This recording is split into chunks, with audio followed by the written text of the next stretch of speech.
Black people are demanding reparations across the board. It's time for the state and the private sector to work off their debt that they owe the descendants of American slaves. All of these reparations across the board are owed to the descendants of American slaves. I say black, I'm referring to the descendants of American slaves. Black people have not just been enslaved, not just Jim Crow segregation. Black people have been victimized at literally every level, every strata, every aspect of this society. If you are going to discuss what needs to be done to rectify the issue, what exactly does that mean? Number one, it will be understood that the agenda must address black people and only black people. If you hear somebody tell you, well, the issue is all black lives, we already said black lives. To say all black lives is redundant. Not minority, not transgender, not people of color, not black and brown. If you are a black person, we are talking about what is necessary for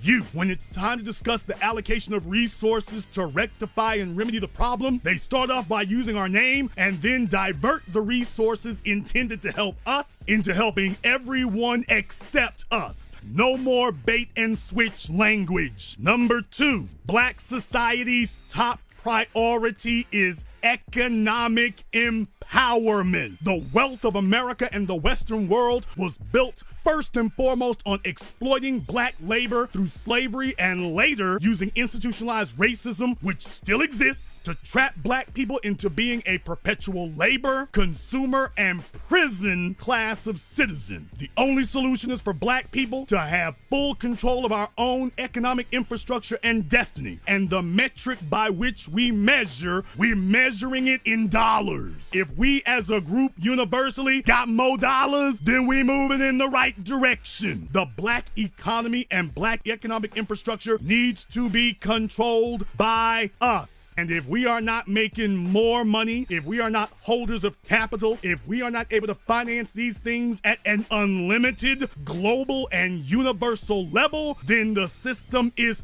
failing. Period. We do not wish to be your employees. We will not be your servants. We are going to be leaders and masters in our own right. Key point. You may hate us because we're black, but you're able to victimize us because we're poor. Economic empowerment. And if it's about anything else, it's illegitimate and out of order. How do you make that occur? Just like Japan was given a Marshall Plan with clear goals and clear procedures to rebuild Japan as a modern and capable industrial player after the war with America, institutionalized racism needs to give way to institutionalized black business development to rebuild black society following the war with white supremacy, because white and non-black people control the economy of every single black neighborhood in America. But there isn't a single white neighborhood in the world where black people control white people's economy. Economic empowerment. That is going to be the foundation upon which you build all other progress. Number three, the total dismantling of systemic white supremacy. Across American society, white supremacy is not just a single thing. It is not a single artifact. It is not a single structure. You are up against a system that permeates every factor, every facet, every aspect of your life from the moment that you wake up to the moment that you go to sleep. You are a prisoner in this society. Now, what do I mean by a total dismantling? Once again, after World War II, take a look at the tremendous difference in the way that black people have been treated as opposed to other people. Take a look at how the Japanese were treated after they went to war against America, and then see how we were treated. What about the Jews? After World War II, they were given the Nuremberg trials, where they hunted down anybody who was a Nazi, anybody who harbored white supremacist sentiment. They dismantled white supremacy in Germany, soup to nuts to bolts, from the bottom to the top. It was completely outlawed and criminalized. You cannot have it. It cannot be there. White supremacy must be recognized as the ultimate evil that it is. And in every aspect of life, from economic to educational to media to the so-called justice system, which is really just our court system, white supremacy as a system needs to be criminalized, outlawed and dismantled the same way that you did in Nazi Germany for Jewish people. And someone may attempt to argue, well, they didn't eradicate white supremacy in Germany. Compared to what we have here, I'll take what they got in Germany and I'll make it work like hell over here. Number 4, white supremacist police violence should be determined and classified as a human rights violation. This idea that we are going to treat white supremacist violence and white supremacists masquerading as police officers, white supremacist lieutenants, captains, and police chiefs co-signing the system, which is why point number 3 was outlawing it and criminalizing it. It needs to be a human rights violation. The only reason that George Floyd, Eric Garner, Philando Castile, Tamir Rice, and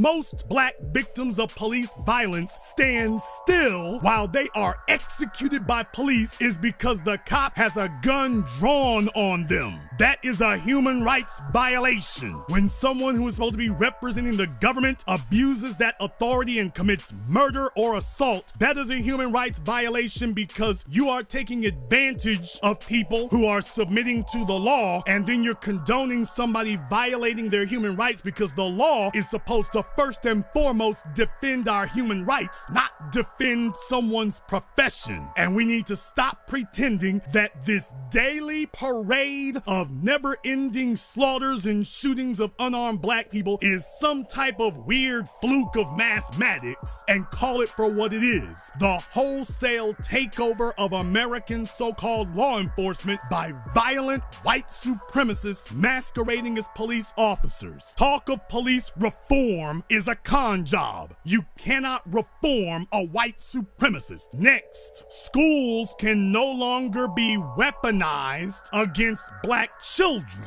It's a sad reality that black children are often the targets of racist school teachers and administrators. And their chief form of abuse is to claim that the black child has a learning disability or is a disciplinary problem, and that the only way you can deal with it is to either put the child on drugs or put the child into special education. Attempting to place black children en masse into special ed has become the common practice in public schools, particularly when they are in elementary school. They try to grab your child very, very young, convince you that there's a problem with the child, and that the only thing they can do is to shovel them off into special ed, or we need to get you to put them on drugs and we'll even enhance your county check to get prescriptions for your kids. And that has become common practice in the public schools so that black children have their educations outright stopped before they've even had a chance to get one. And this exponentially increases their chances of ending up failing in school, thus becoming a dropout, and eventually ending up in prison. For those of you who are unaware, in America, they take a look at where dropout rates are highest. Wherever school dropout rates are highest, that's where they place a prison act. Even if dropout rates are not completely an accurate metric,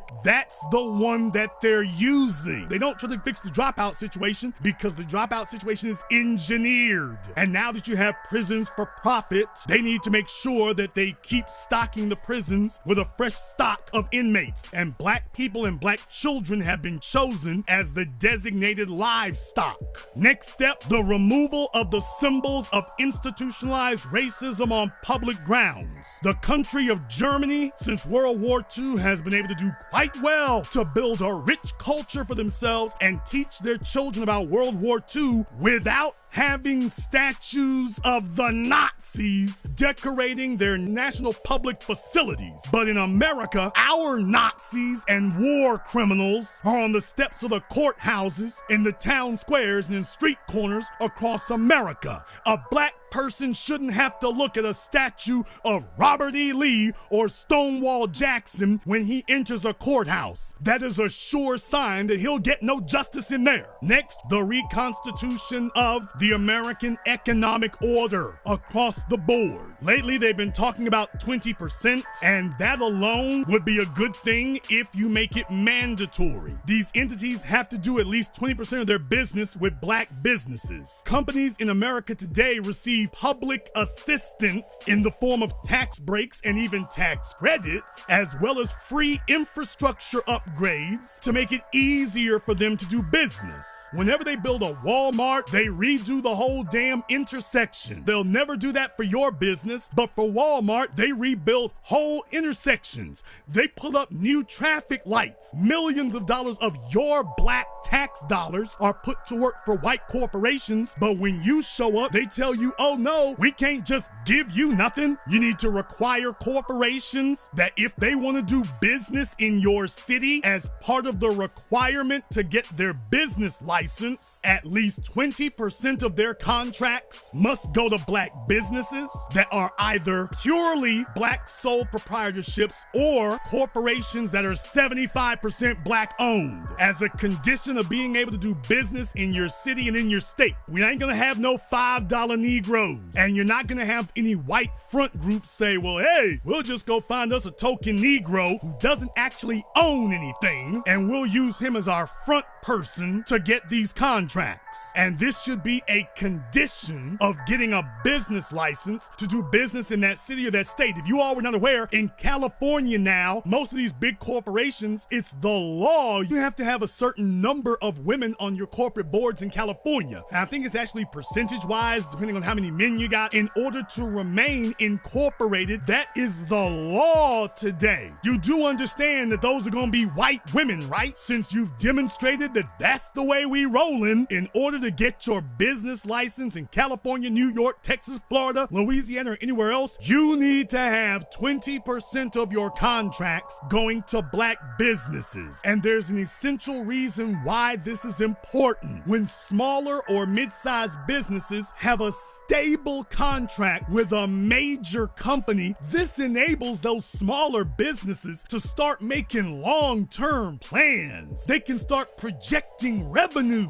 They can get access to lines of credit based on their relationships with those larger businesses. If you'll all remember, Bill Gates wasn't some business marvel. He took the idea of Windows from Xerox and another fellow who wrote the coding for it. He was able to get a contract with IBM. He didn't go get a job. And from there, Bill Gates became several times bigger than IBM. That's how dimensions of connection being as few as possible builds white wealth. If black folk are going to be talking about voting, that's what we need to vote for. These white businesses and white companies have done business along ethnic lines, giving preferential treatment to white businesses while locking out black ones even when the majority of their customer base is black. So you will give 20% of your contracts to black businesses, and if there are no black businesses, you will find one, and if you cannot find one, then you will mentor and shepherd one into being a vendor for your company. That is what it will be. When American and Western automotive corporations came into China, they thought they were going to come into China running the game they've always done in places like Mexico and South America. And China said, wait a minute, hit your brakes, white dude. You're not going to come over here and take it over. You're going to have to enter into contracts with Chinese automotive companies. It's mandatory, and you will share it 50-50. You're not gonna come over here and rape the economy and leave us with nothing. You're not going to do that. And that is what they've been doing all this time where black folk are concerned. Because if you notice, this says mandatory public and private contracts. Because across this country right now, you have black people who are 10%, 20%, 30% of the population, but the contracts go to white companies. So you're the majority of the population, but the contracts for the streets and everything else, you don't get to build your own streets. You don't get to make your own parks. You don't get to develop your own dog parks. They sat up here and told you, oh, you're just gonna live here, don't worry. In some cases, they'll bring white folk from out of state. Louisiana, where I'm from, is very good for that, but a bunch of other places are too. How the hell are you gonna have a city with a 30% black population, but when it's time to build the roads and build the freeways and build the schools and build the parks and build the infrastructure, all of a sudden sudden, black folk, you just go home. Absolutely wrong. Do you understand the insanity of what our priorities have been? If a person can trace their lineage back to someone who was owned as a slave, and if that person has always identified as black, African American, then they are owed not just for slavery, but for Jim Crow, segregation, systemic racism, and all of the evils they've created that continue to this day. City contracts, municipal bonds, equity stakes in these private companies, tax credits and or exemptions from taxes owed, land grants, set-asides, 0% financing, as well as direct cash disbursements are all suitable methods of addressing these debts. We're talking about the real foundational things that everybody is depending upon. Yes, indeed. Cut the check.